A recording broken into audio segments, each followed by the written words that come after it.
You're standing in a laundromat at 9 on a Tuesday night, watching your clothes spin, and you open your banking app out of habit. The number is low. It's always low.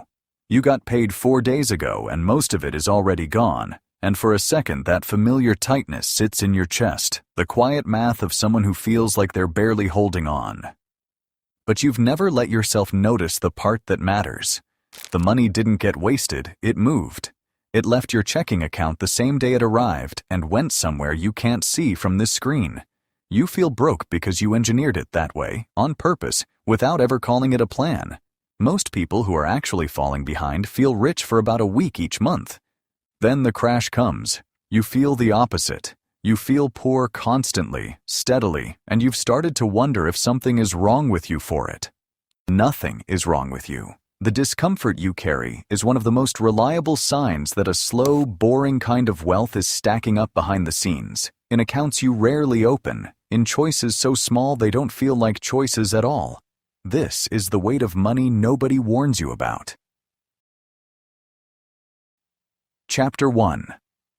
The money that vanishes before you can touch it. Back to that laundromat screen. The low balance. Most people fix that feeling by spending carefully and saving whatever survives the month. You do it backwards. The money you're supposed to keep leaves first, automatically, before your brain ever gets a vote. There's a system underneath this, and it's simpler than the finance world makes it sound. You give every dollar a job the moment it lands. One account for fixed bills. One account for spending you're allowed to enjoy without guilt. One account, hidden and slightly annoying to reach, for the future. Some people split it roughly 50% for needs, 30% for wants, and 20% for saving and debt, then adjust those numbers to fit real life instead of a textbook. The ratio isn't the trick. The timing is. You set the transfer to fire on payday, so the future gets paid before you're tempted. Researchers have a boring name for why this works. They call it removing the pain of paying. When you never see the money, you never feel it leave, so you never grieve it. You fold a warm shirt and run the calculation you've done 100 times. If $200 moves out every payday without your permission, that's $400 a month you swear you don't have, sitting somewhere quiet, growing while you sleep. And that's the first strange sign. Your checking account looks like a person barely surviving. Your net worth tells a completely different story, one you almost never stop to read. By the way, if you've ever felt guilty about how little sits in your checking account, subscribe. This channel is for people building something invisible, and it helps more of them find these quiet systems. The dryer buzzes, and you gather your clothes. The balance is still low, and for the first time, you let yourself feel almost proud of that. Chapter 2. The boring car in a parking lot of payments. The next morning, you pull into the office garage in a car that isn't much to look at. It's 10 years old, maybe more, but it runs, and the paint holds up fine. It's paid off, which is the only feature you actually care about anymore. 2 spaces over, a coworker climbs out of a new SUV that still smells like the dealership. You know roughly what that costs.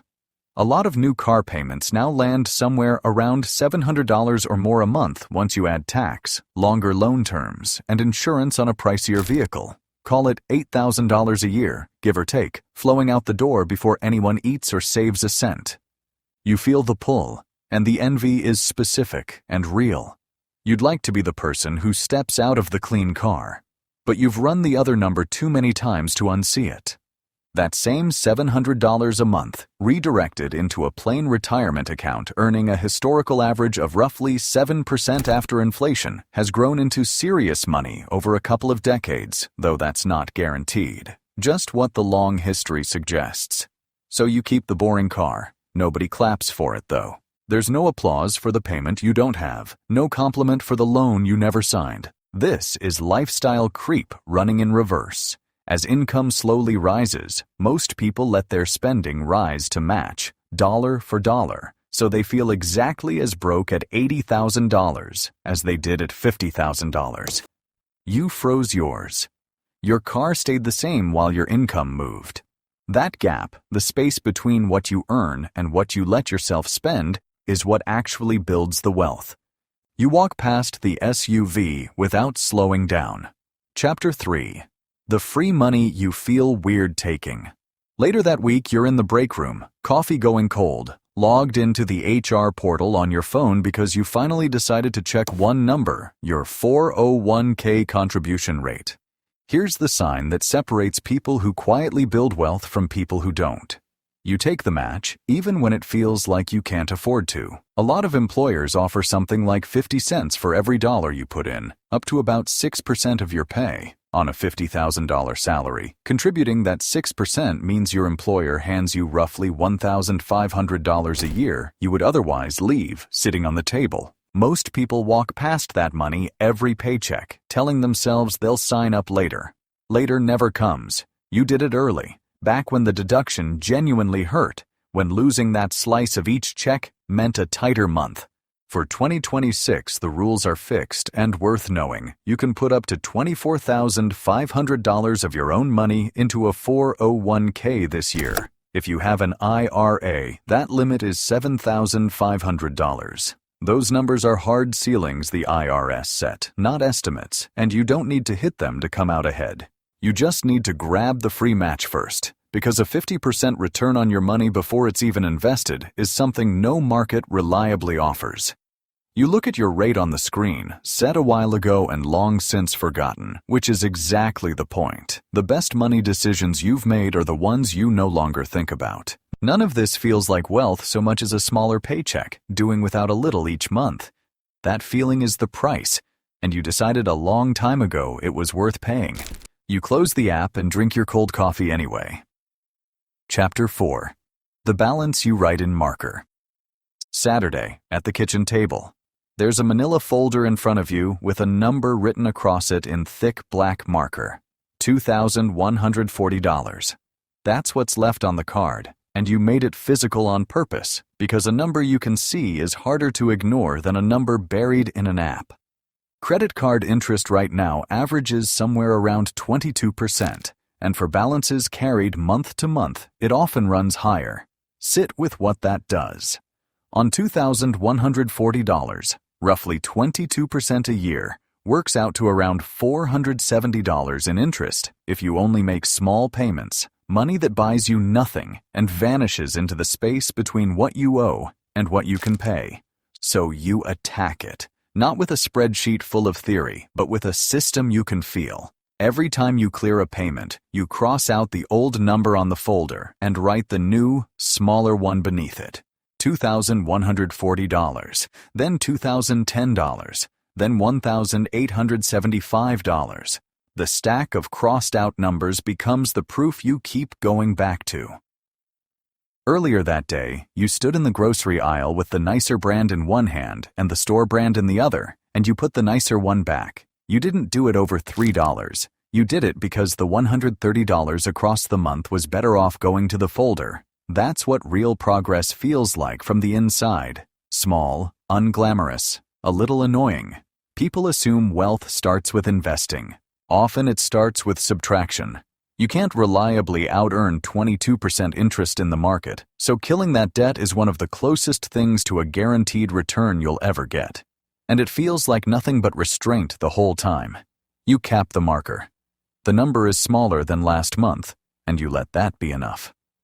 Chapter 5. The invitations you turn down.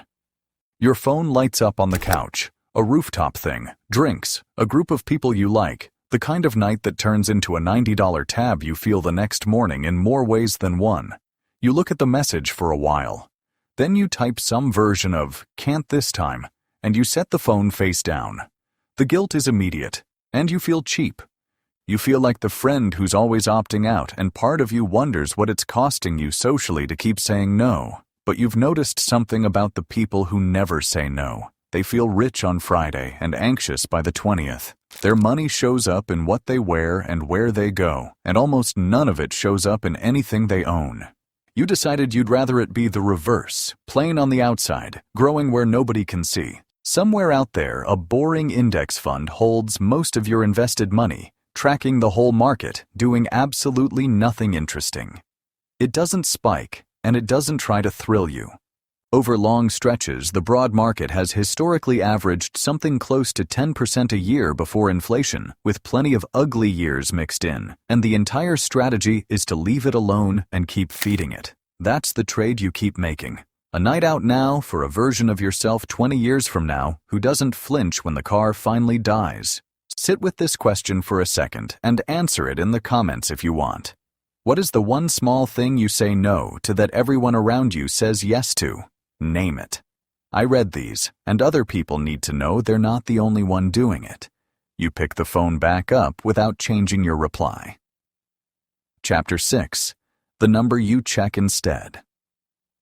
A few days later, you're sitting in a bank lobby, the quiet kind with good chairs and slow clocks, waiting to sort out a small thing. And while you wait, you open a different screen than the one you check at the laundromat. Not your checking balance, your net worth. Everything you own, minus everything you owe, in one honest line. This is the sign most people never reach.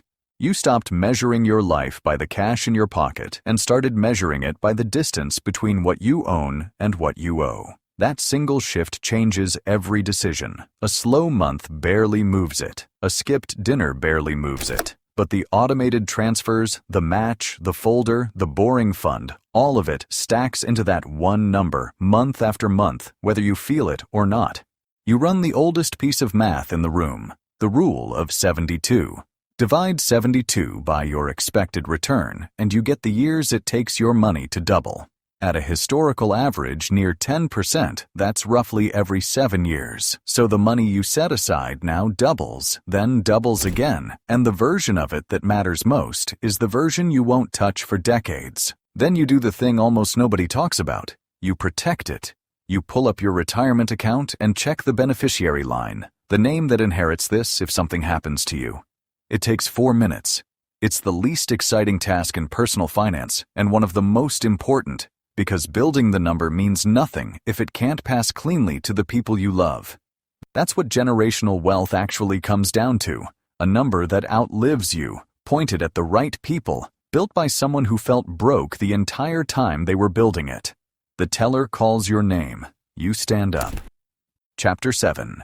The number stays low. Weeks later, you're back in that laundromat. Same machines, same hum, same low balance glowing on your phone at 9 on a Tuesday. Nothing about the screen has changed. The number is still small, and it will probably stay small for years. But you read it differently now. That low balance doesn't mean you're failing anymore. You see it as a receipt, proof that the money already left to do its job somewhere else, quietly, on schedule, without asking how you feel about it. You used to think being broke and building wealth were opposites. Now you know they can share the same Tuesday night, the same person, the same spinning dryer. The good life was never about a full checking account. It shows up in the paid-off car, the crossed-out folder, the fund you forget you own, the name written on a beneficiary line. It's feeling like you have nothing while quietly owning more of your future than almost anyone around you. You close the app. The dryer stops, and you carry your clothes out into the dark, a little poorer tonight and a lot richer than you look.